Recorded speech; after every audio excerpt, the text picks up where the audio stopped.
ಇದೊಂದು ವಿಚಿತ್ರ ಘಟನೆ ಸ್ನೇಹಿತರೆ. ನಾನು ತುಂಬ ಪ್ರಿಯವಾದಂಥ ಘಟನೆ. ನಾನು ಅದು ಒಂದು ರೀತಿ ಭಾಗಿಯಾದವನು. ನನ್ನ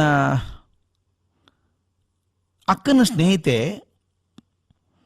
ಈ ಮುಂಬೈನ ಶಾರದಾಶ್ರಮ ಅನ್ನೋ ಶಾಲೆಯಲ್ಲಿ ಸುಮಾರು 30 ವರ್ಷ ಗಣಿತದ ಶಿಕ್ಷಕಿಯಾಗಿದ್ದರು.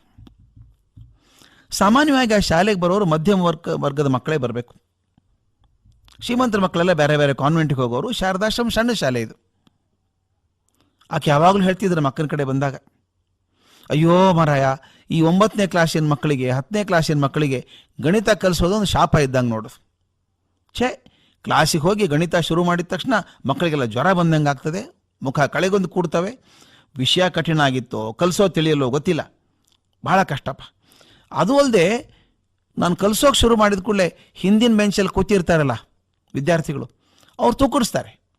ಅವ್ರು ತೂಕಡಿಕೆ ನೋಡಿದ್ರೆ ನನಗೆ ಬರೋ ಗಣಿತ ಮರೆತು ಹೋಗ್ಬಿಡುತ್ತಪ್ಪ. ಈ ಹುಡುಗರನ್ನ ಎಂದು ದೇವರೇ ಪಾರು ಮಾಡ್ಬೇಕು, ಫೇಲ್ ಆಗ್ತಾರೆ ಹುಡುಗರೆಲ್ಲ.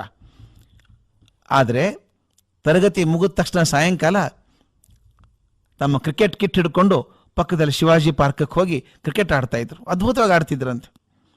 ಆಕೆ ಹೇಳೋಳು, ಈ ಹುಡುಗನಿಗೆ ಕ್ರಿಕೆಟ್ ಬರಲ್ಲ, ಎಂದೂ ಬರಲ್ಲ ಕ್ರಿಕೆಟ್, ಇವನಿಗೆ ಆಟನೂ ಬರಲ್ಲ, ಕ್ರಿಕೆಟು ಬರಲ್ಲ, ಗಣಿತ ಬರಲ್ಲ ಅಂತಿದ್ಲು. ನಂತರ ಆ ಕ್ಲಾಸಲ್ಲಿ ಕೂತ್ಕೊಂಡು ಹಿಂಗೆ ತೂಕಡಿಸ್ತಾ ಇದ್ನಲ್ಲ ಹುಡುಗ, ಜಾಸ್ತಿ ತೂಕಡಿಸ್ಕೊ ಹುಡುಗ, ಆ ಹುಡುಗ ಪ್ರಪಂಚದ ಅತ್ಯಂತ ಶ್ರೇಷ್ಠ ಬ್ಯಾಟ್ಸ್ಮನ್ ಇನ್ ದ ವರ್ಲ್ಡ್ ಆದವನು. ಅವನ ಹೆಸರು ಸಚಿನ್ ತೆಂಡೂಲ್ಕರ್. ಆಕೆ ಬಂದು ಹೇಳೋಳು, ಅವನ 11ನೇ ಕ್ಲಾಸ್ ಪಾಸ್ ಆಗಲ್ಲ ಬಿಡು, ಗಣಿತ ಬರಲ್ಲ ಅವನಿಗೆ ಅಂತ. ನಾನು ಕೇಳಿ ಕೇಳಿ ಬೇಜಾರಾಗಿ ಒಂದು ದಿವಸ ಹೇಳಿದೆ, ಸಾಕು ಮಾಡಿದ್ರೆ ಹೇಳಿದ್ದು, ಅವನಿಗೆ ಗಣಿತ ಬರಲ್ಲ ಅನ್ಬೇಡ, ನಿನ್ನ ಗಣಿತ ಅವನಿಗೆ ಬರಲ್ಲ, ಅವನ ಗಣಿತ ನಿನಗೆ ಬರಲ್ಲ. ಅವನದೇನು ಗಣಿತ ಅಂತ ಕೇಳಿದ್ಲು. ಅವನು ಇರೋದೇ 5 ಅಡಿ 4 ಇಂಚ್ ಇದ್ದಾನೆ, ಒಂದು 4 ಇಂಚ್ ಆಗಲ್ಲ ಬ್ಯಾಟ್ ಹಿಡ್ಕೊಂಡು ನಿಂತ್ಕೋತಾನೆ. ಆ ಕಡೆಯಿಂದ ತಾಸಿಗೆ 150 ಕಿಲೋಮೀಟರ್ ವೇಗದಲ್ಲಿ ಬಾಲ್ ಎಸಿತಾನೆ ಇನ್ನೊಬ್ನು, ಇವನು ತಪ್ಪಿಸ್ಬೇಕಂತ ಎಸಿತಾನೆ. ಅರ್ಧ ಸೆಕೆಂಡ್ ಒಳಗೆ ಬಾಲ್ ಬಂದ್ಬಿಡ್ತದೆ ಇಲ್ಲಿ. ಅಷ್ಟೊಳಗೆ ಆತ ಎಡಗಾಲು ಎಷ್ಟು ಮುಂದೆ ಇಡಬೇಕು, ಬ್ಯಾಟ್ ಎಲ್ಲಿಂದ ತರಬೇಕು, ಎಲ್ಲಿ ಜನ ಇಲ್ಲ, ಮೇಲ್ ಹೊಡಿಬೇಕು, ಗ್ರೌಂಡ್ ಹೊಡಿಬೇಕು, ಇಷ್ಟೆಲ್ಲ ವಿಚಾರ ಮಾಡಬೇಕು. ಬಾಲ್ ಬೌಂಡ್ರಿ ದಾಟಿದಾಗ ಕೋಟಿಗಟ್ಟಲೆ ಜನ ಎದ್ದು ನಿಂತರು ಲವ್ಲಿ ಶಾಟ್ ಅಂತಾರೆ. ದಯವಿಟ್ಟು ತಿಳ್ಕೊಳ್ಳಿ. ಆಕೆ ಹೇಳಿದೆ, ಅಮ್ಮ ಅವನ ಜಾಗದಲ್ಲಿ ನೀನೇನಾದರೂ ಇದ್ದಿದ್ರೆ ಮರುದಿವಸ ಆಸ್ಪತ್ರೆಯಲ್ಲೇ ಇರ್ತಿದ್ದೆ ನೀನು. ಅವನ ಗಣಿತ ಅಲ್ವಾ ಅದು, ನಿನ್ನ ಗಣಿತ ಬರಲಿಕ್ಕಿಲ್ಲ, ಅವನ ಗಣಿತ ಬೇರೆ ಇದೆ. ಯಾಕೆ ಹೇಳ್ತೀನಿ ಅಂದರೆ, ನಾವು ಪಾಲಕರಿಗೆ ಹೇಳಬೇಕಾದಂಥ ಮಾತು.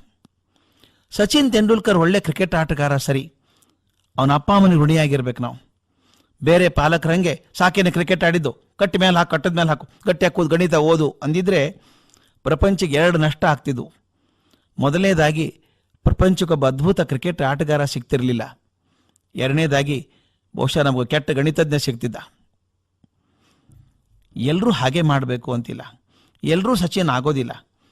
ಆದರೆ ಮಕ್ಕಳ ಮನಸ್ಸನ್ನು ಗಮನಿಸಿ ಅವರಲ್ಲಿರುವಂಥ ಶಕ್ತಿಗಳನ್ನು ಸರಿಯಾದ ಸಮಯಕ್ಕೆ ಉತ್ತೇಜನ ಕೊಟ್ಟರೆ ಬಹುದೊಡ್ಡ ನಾಯಕರು ಬೇರೆ ಬೇರೆ ಕ್ಷೇತ್ರದಲ್ಲಿ ಬಂದಾರು. ನಮ್ಮ ಜೀವನದ ಅಸಫಲ ಪ್ರಯತ್ನಗಳನ್ನು ಮಕ್ಕಳ ಮೇಲೆ ಹೇರಿ ಹೀಗಾಗಿ ಅನ್ನೋದು ಬೇಡ. ಅವರಾಗೂ ಹಾಗೆ ಬಿಡಿ, ಬೆಳ್ತಾರೆ, ದೊಡ್ಡವರಾಗ್ತಾರೆ.